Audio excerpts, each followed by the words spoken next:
Who is the doer and who is the sufferer? Dada, we have to suffer the consequences of karmas from our past life in our current life. But the karmas that the body in our previous life suffered would have been extinguished with that body in the funeral pyre. When the soul is completely pure, nirvikar, and takes on a new body, why does the new body have to endure the karma of the previous body? The previous body suffered the consequences of its own karma. So, Dada? These karmas were created in the mind. They are subtle karmas. These karmas are the causes which create the causal body. That is all fine, Dada. But did that body not have bhavs, that is inner intent? It is not the body that does the bhavs. Then, Dada? The physical body has suffered the fruits of its action.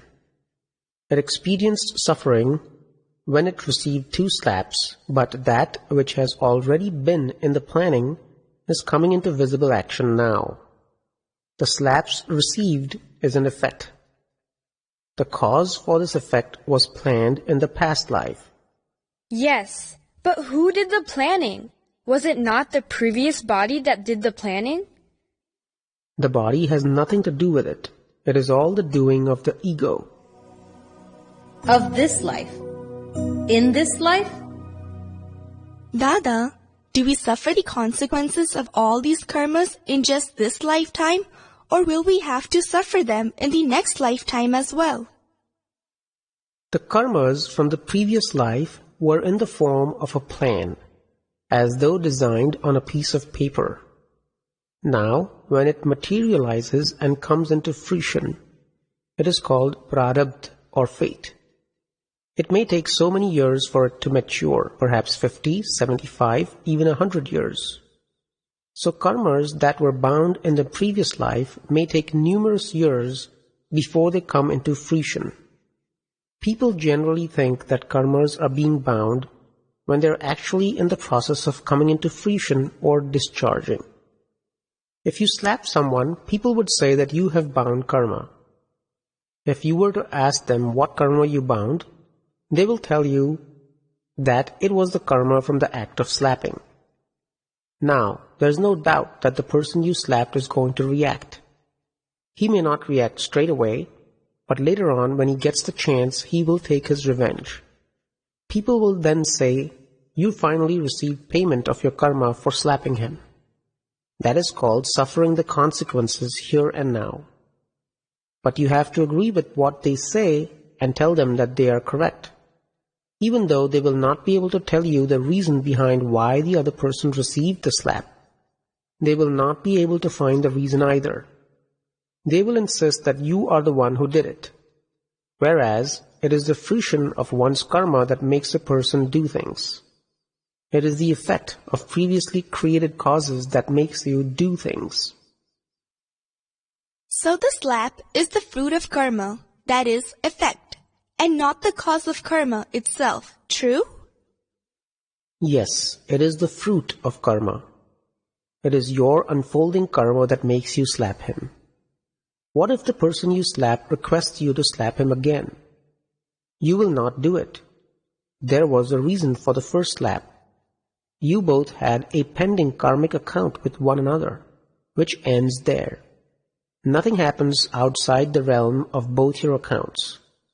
There is no need to be afraid in the world. Do not lose sleep over it, but guard yourself against the arrogance of the belief that nothing will happen to you.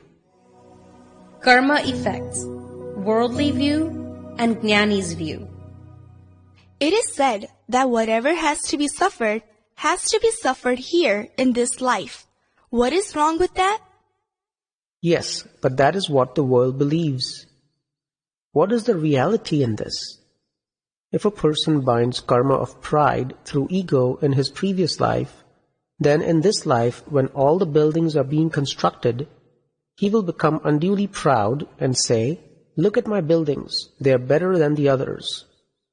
Why does he become so proud? It is because of his pride karma. People believe that he is binding karma through his proud and arrogant behavior. They call this karma. Really, it is the fruit or effect of his past karma. Fruit means that he is forced to become arrogant against his will. It just happens and is visible to the world. What the world labels as arrogance, anger, egoistic, etc., their results are suffered in this very life. A person pays for his negative qualities in this lifetime when people say that he is conceited, ill-tempered, and arrogant. He suffers the effects of his egoistic arrogance when people call him conceited and discredit his reputation. The consequences of his arrogance and egoistic behavior are that in this very lifetime he will be disgraced or discredited. But if in his arrogance he feels from within that his actions are wrong and that he needs to get rid of his weaknesses, he is then binding a new karma of humility for his next life. Because of this new bhav, he will be humble in his next life. This is the theory of karma.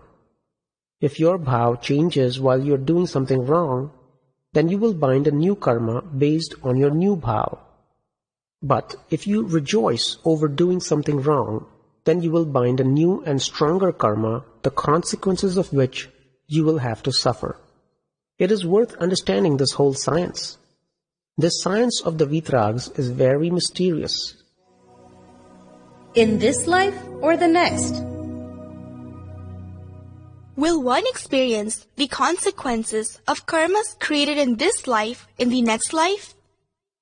Yes, he will not experience them in this life. So what we are experiencing now is the result of our previous life? Yes, it is from the past life. But simultaneously you are binding new karmas for the next life. That is why your new karmas should be good. This life is decided, but make sure you do the right thing for the next one. People are not able to do good karmas because of the effect and power of this current time cycle called Kalyuga. There is no need for good karma. Dada, so what is needed then? There is a need for good bhavs or intentions within. Good karmas can only be done if one's prarabdha or fate is good. But good intentions, bhavs, can be made even without good prarabdha. When does bad karma give results? How can one be liberated when he has to experience the consequences of good and bad karmas in this or the next life? The consequences of karma is not the problem. It is the seeds of karma that are destructive. On the path to liberation, if one ceases to sow new seeds, the fruits of past karmas will come and leave. The soul is then liberated. Once new karmas are created, you will have to experience their consequences. They will not let you go, and that is why they are obstructive. With past consequences, you merely have to taste the fruits and move on.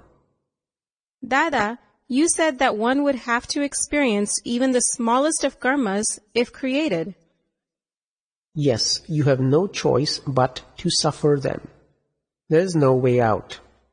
You can be liberated even while experiencing the fruits of past karma. But liberation is impossible if one continues to bind new karmas, because he will have to stay back to reap the consequences of the karma. Do we experience the fruit of our good and bad karmas in this lifetime or in the next?